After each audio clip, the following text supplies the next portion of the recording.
Good afternoon.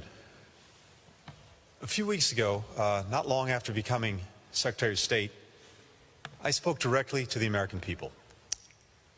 I said that my #1 job is to ensure that America's foreign policy delivers for them, that it makes their lives more secure, creates opportunities for their families and communities, and addresses the global challenges that are increasingly shaping their futures. And I said that a key way we will deliver for the American people is by reaffirming and revitalizing our alliances and partnerships around the world. That's why I've come to Brussels this week. I'm speaking to you now from the headquarters of NATO, the treaty alliance that has defended the security and freedom of Europe and North America for nearly 75 years. Now, Americans disagree about a few things, but the value of alliances and partnerships is not one of them. According to a recent poll by the Chicago Council on Global Affairs, 9 in 10 Americans believe that maintaining our alliances is the most effective way to achieve our foreign policy goals. 9 in 10. It's not hard to see why. They look at the threats we face, like climate change, the COVID-19 pandemic, economic inequality, and increasingly assertive China. And they know that the United States is much better off tackling them with partners rather than trying to do it alone. And all our allies can say the same. Now, the world looks very different than it did decades ago when we forged many of our alliances, or even than it did 4 years ago. Threats have multiplied. Competition has stiffened. Power dynamics have shifted. Trust in our alliances has been shaken. Trust in each other, and trust in the strength of our commitments. Across and even within our alliances, we don't always see eye to eye on the threats we face or how to confront them. Our shared values of democracy and human rights are being challenged, not only from outside our countries, but from within. And new threats are outpacing our efforts to build the capabilities we need to defend against them. Yet none of this changes the fact that we need alliances now as much and maybe even more than ever. The challenge we face is to adapt and renew those alliances so that they can meet today's threats and continue to deliver for our people now as they have in the past. Today I'll make the case for how to do that. I'll first define the common threats we face. Next, I'll speak to what we need to do to reaffirm and revitalize our alliances so they can not only defend against these threats, but also protect our shared interests and values. And finally, I'll set out what our allies can expect from the United States and what we in turn expect of our allies. It starts by identifying the most urgent threats we face today. As I see it, there are 3 categories. The first is military threats from other countries. We see this in China's efforts to threaten freedom of navigation, to militarize the South China Sea, to target countries throughout the Indo-Pacific with increasingly sophisticated military capabilities. Beijing's military ambitions are growing by the year. Coupled with the realities of modern technology, the challenges that once seemed half a world away are no longer remote. We also see this in the new military capabilities and strategies Russia has developed to challenge our alliances and undermine the rules-based order that ensures our collective security. These include Moscow's aggression in eastern Ukraine, its buildup of forces, large-scale exercises, and acts of intimidation in the Baltic and Black Sea, the eastern Mediterranean, the high north, its modernization of nuclear capabilities, and its use of chemical weapons against critics on NATO soil. And beyond China and Russia, regional actors like Iran and North Korea are pursuing nuclear and missile capabilities that threaten U.S. allies and partners.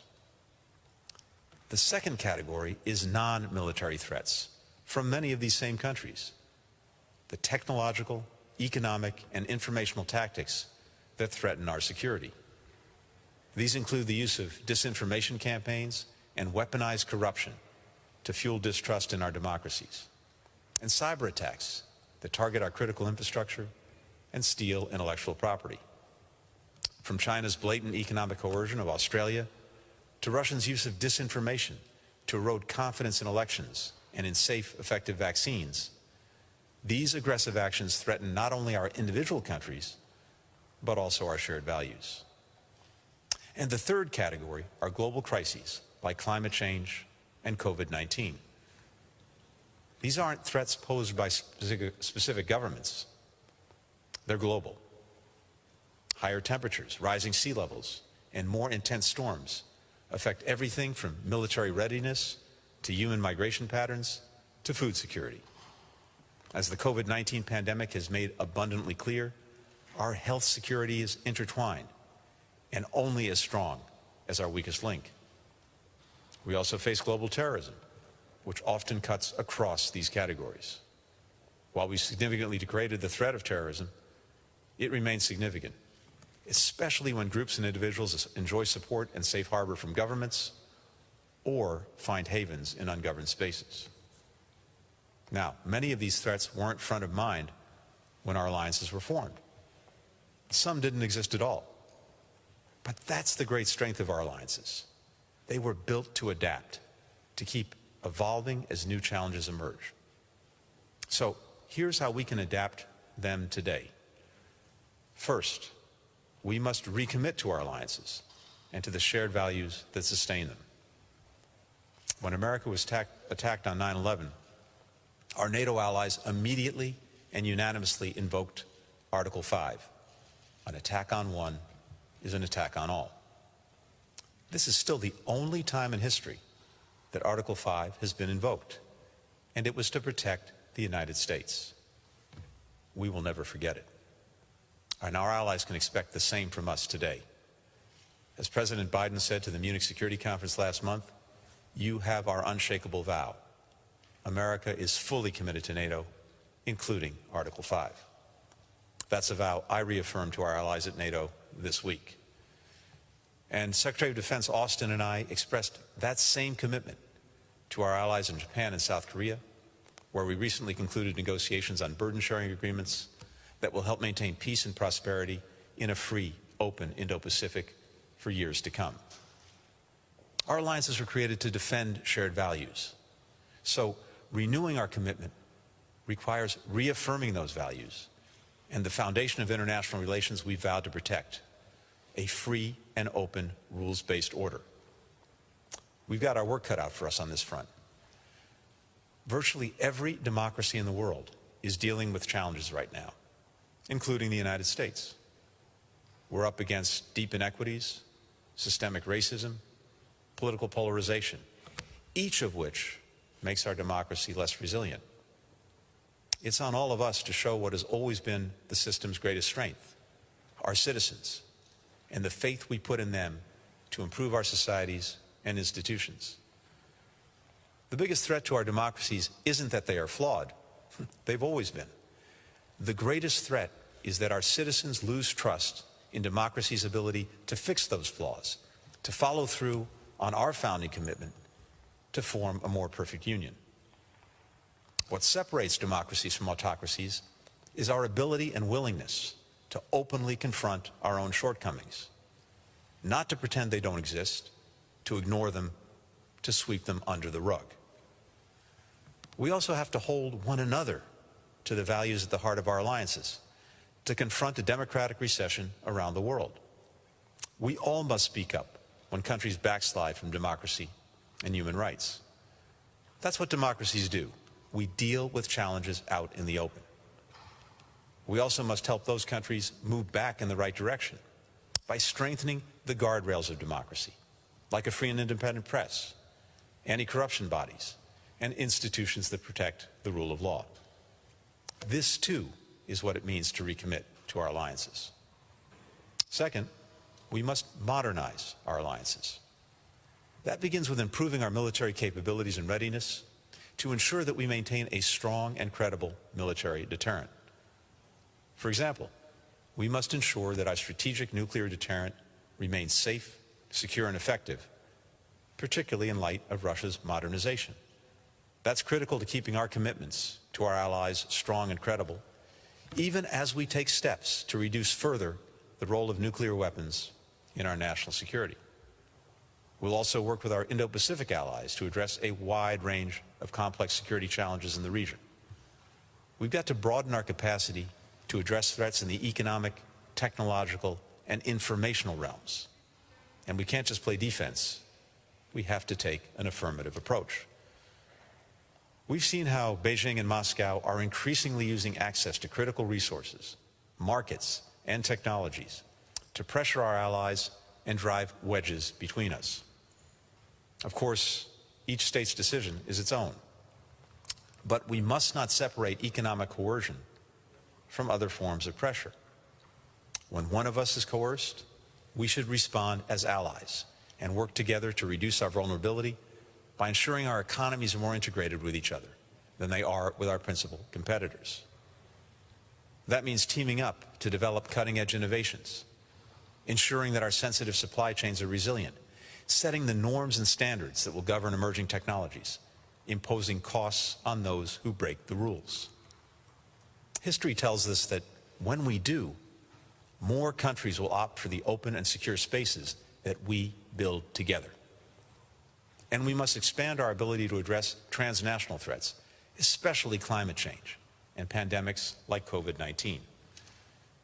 These challenges are so vast, and the measures needed to address them so far-reaching, that tackling them must be integrated into virtually everything we do and coordinated across a wide array of partners. Third, we must weave together broader coalitions of allies and partners. Too often, we put our alliances and partnerships into silos. We don't do enough to bring them together. But we should, because the more that countries with complementary strengths and capacities can unite to achieve shared goals, the better. That's the idea behind the group of countries we call the Quad: Australia, India, Japan, and the United States. President Biden recently hosted the Quad's first ever leader-level summit. We share a vision of a free, open, inclusive, and healthy Indo-Pacific region, unconstrained by coercion and anchored by democratic values. We make a good team, and our cooperation will strengthen parallel efforts to ensure security in the East and South China Seas and to expand safe, affordable, and effective vaccine production and equitable access.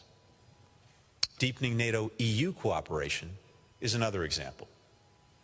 Greater collaboration on issues like cybersecurity, energy security, health security, and safeguarding critical infrastructure will help build our resilience and preparedness against present-day threats.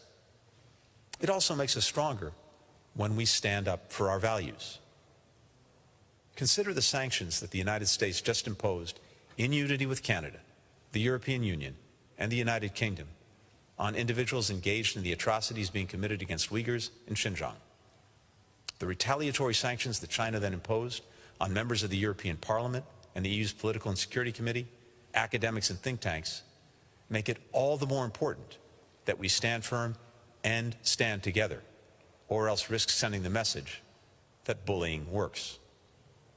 This includes sticking by our non-NATO partners in Europe, many of whom continue to stand firm with us on the alliance's front lines. And we'll look beyond national governments to the private sector, civil society, philanthropies, cities, and universities. Diverse, broad-based cooperation is essential to protecting the global commons, those resources that all people have a right to share and benefit from, and which are now being encroached upon by our adversaries. Consider 5G, where China's technology brings serious surveillance risks. We should bring together tech companies from countries like Sweden, Finland, South Korea, the United States, and use public and private investment to foster a secure and trustworthy alternative. We've spent decades developing relationships with countries that share our values in every part of the globe. This is why we invested so much in these partnerships, so we can come together in innovative ways to solve new challenges like these.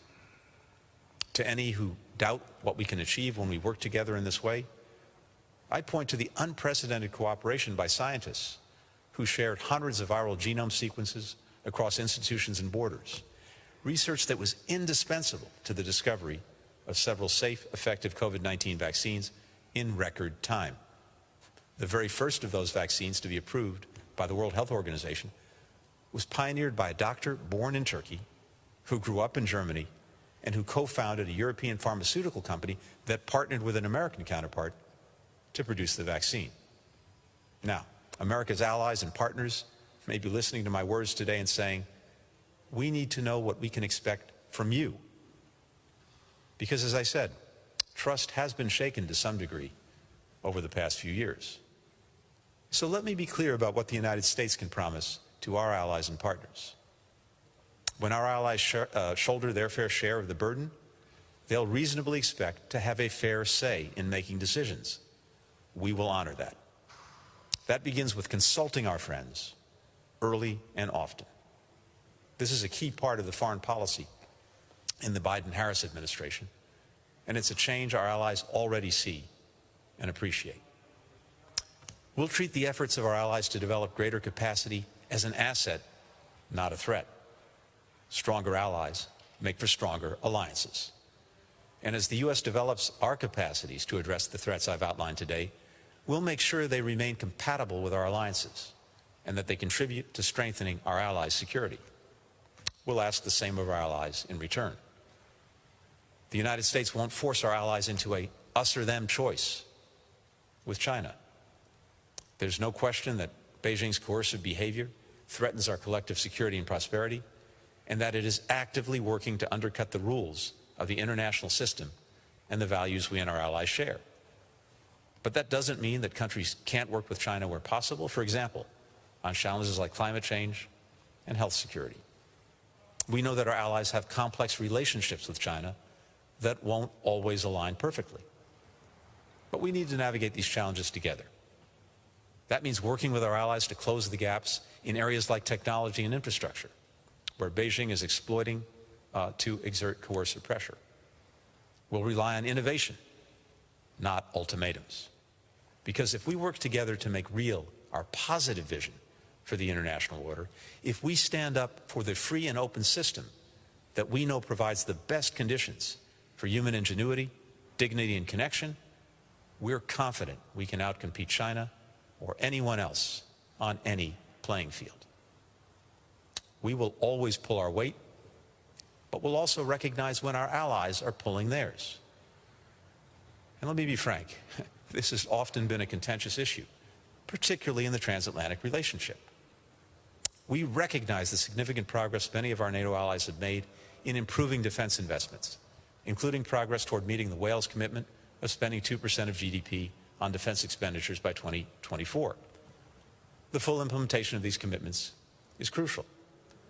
But we also recognize the need to adopt a more holistic view of burden sharing.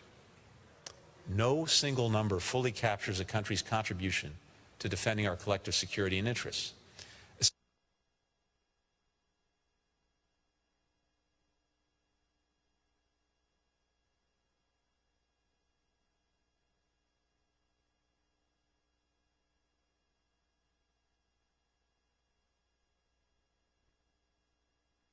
Rules of the international system and the values we and our allies share. But that doesn't mean that countries can't work with China where possible, for example, on challenges like climate change and health security. We know that our allies have complex relationships with China that won't always align perfectly. But we need to navigate these challenges together.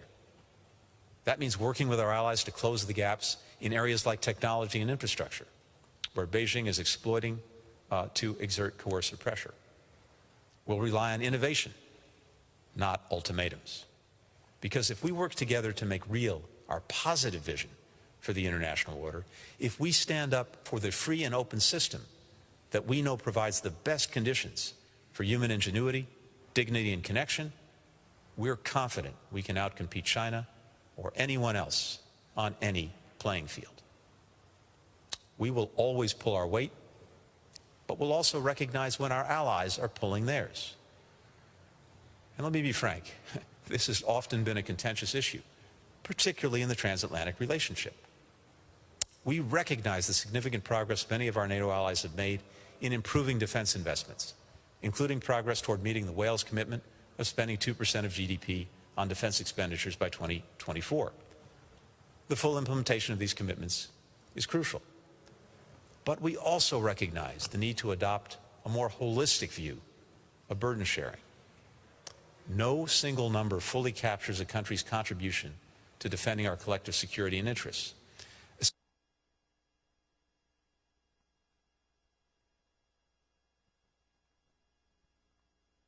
The rules of the international system and the values we and our allies share. But that doesn't mean that countries can't work with China where possible, for example, on challenges like climate change and health security. We know that our allies have complex relationships with China that won't always align perfectly. But we need to navigate these challenges together. That means working with our allies to close the gaps in areas like technology and infrastructure, where Beijing is exploiting to exert coercive pressure. We'll rely on innovation, not ultimatums.